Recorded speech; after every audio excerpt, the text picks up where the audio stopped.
Hey everyone! Welcome back to my channel! At today, isasama ko kayo sa school, sa university. Kasi pupunta tayo ng library at mag-aaral tayo kahit isang oras man lamang. This is in preparation for the upcoming end of semester examination. As you all know, I am studying law here in Melbourne, Australia.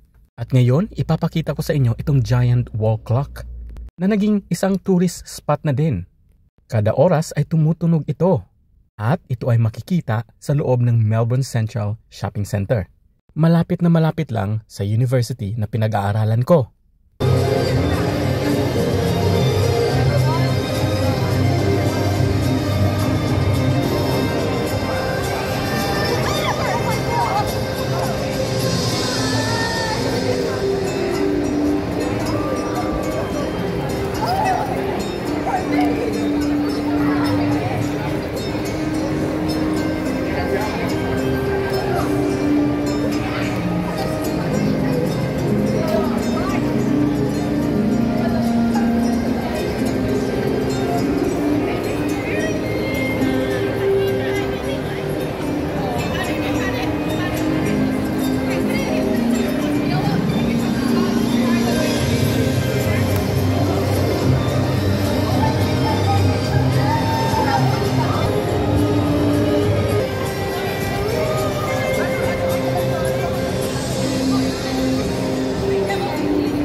Ang university ay halos katapat lang ng Melbourne Central Shopping Center.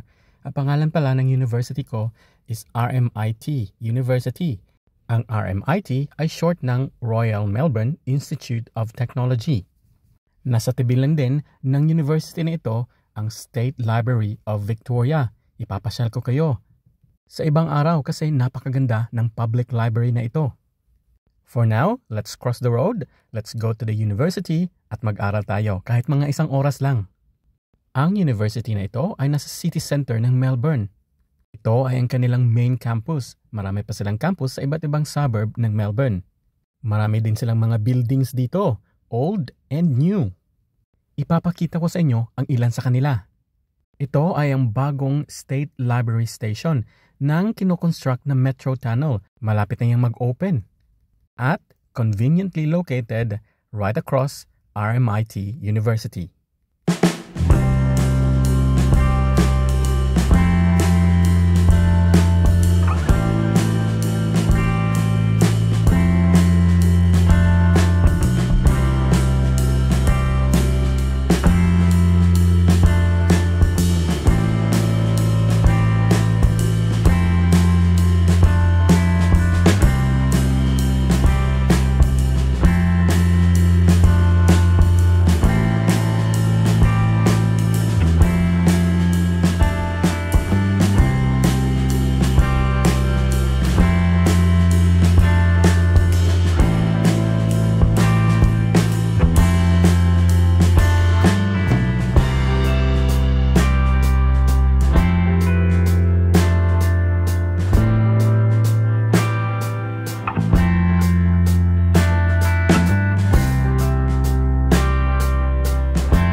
andito na tayo sa main building at nandito tayo sa upper ground floor.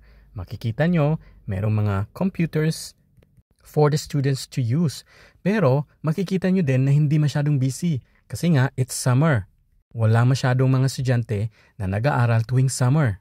Pero ako, dahil sa gusto kong makapagtapos ng maaga, kaya nag-summer classes ako. Usually, ang building na ito at ang library ay full of students. Pero ngayon, kasi nga summer, walang mga estudyante. Kaya, masusolo ko ang library.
At nakahanap na nga tayo ng pwesto dito sa library na very peaceful at right next to the window overlooking to the city.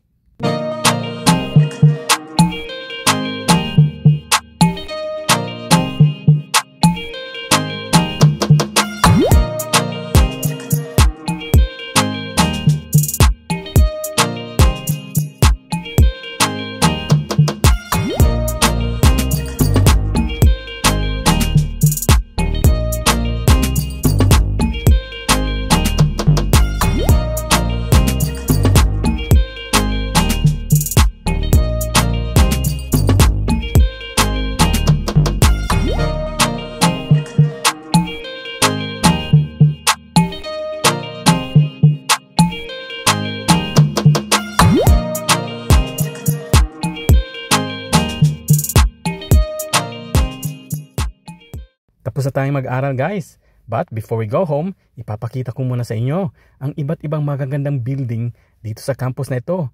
Lalo na ang mga old buildings na for sure magugustuhan nyo din.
sobrang nagagandahan ako sa building na ito guys.